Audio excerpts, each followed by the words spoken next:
In the remote village of Blackwood, nestled deep within an ancient forest, whispers of an old legend circulated.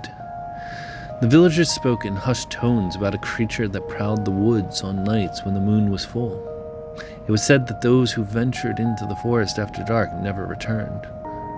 Megan, a young woman with a penchant for adventure, had recently moved to Blackwood. She dismissed the villagers' warnings as mere superstition.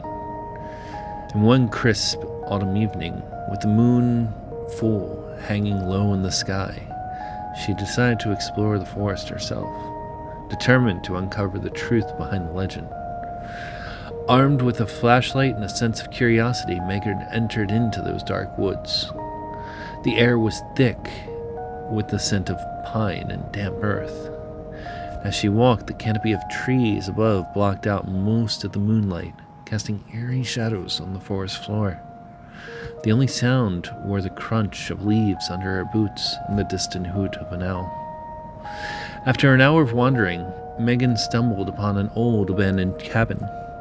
The door creaked open at her touch, revealing a dark interior. When she stepped inside, her flashlight beam revealed dusty furniture and cobwebs.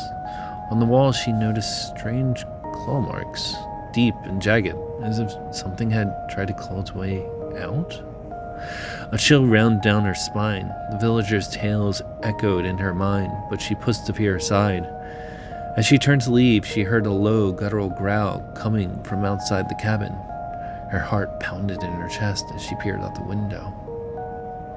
But she saw nothing but the dense underbrush. Deciding it best to head back, Megan stepped out of the cabin. The forest seemed darker, more oppressive. Every rustle of leaves, every snap of the twig made her jump. She quickened her pace, her flashlight flickering. Suddenly the growl came again, louder and closer. Megan broke into a run, her breath coming in ragged gasps. She glanced over her shoulder and saw a pair of glowing yellow eyes staring at her from the darkness. The creature was enormous, its silhouette hulking and menacing. She ran faster, her lungs burning, but the creature gaining on her.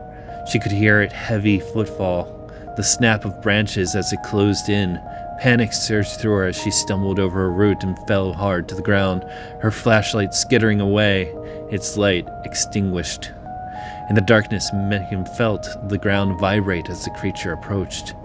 She scrambled to her feet and ran blindly, guided only by the dim light of the moon filtering through the trees, but the growling grew louder and more feral.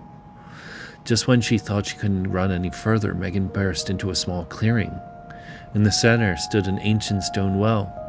Desperate, she hid behind it, pressing her back against the cold stone. She held her breath, listening.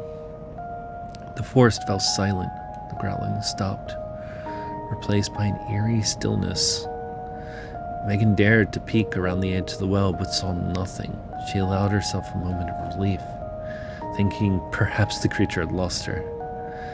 But then she felt hot breath on the back of her neck. She froze, a cold terror seizing her. Slowly she turned her head and found herself face to face with the beast, its eyes glowing with a malevolent intelligence, its fangs bared in a snarl. Megan's screams were cut short as the creature lunged. Pain exploded through her as claws raked across her chest. She fell to the ground, her vision blurring. The last thing she saw was the creature standing over her, its jaw opening wide. The villagers found her body the next morning, torn and lifeless, near the well. They buried her in the village cemetery, adding another name to the list of those who had fallen victim to the beast of Blackwood Forest. And so, the legend continues, warning passed on to each new generation. But the forest remained dark and foreboding, an ancient secret lurking in shadows, waiting for the next curious soul to venture too deep into its embrace.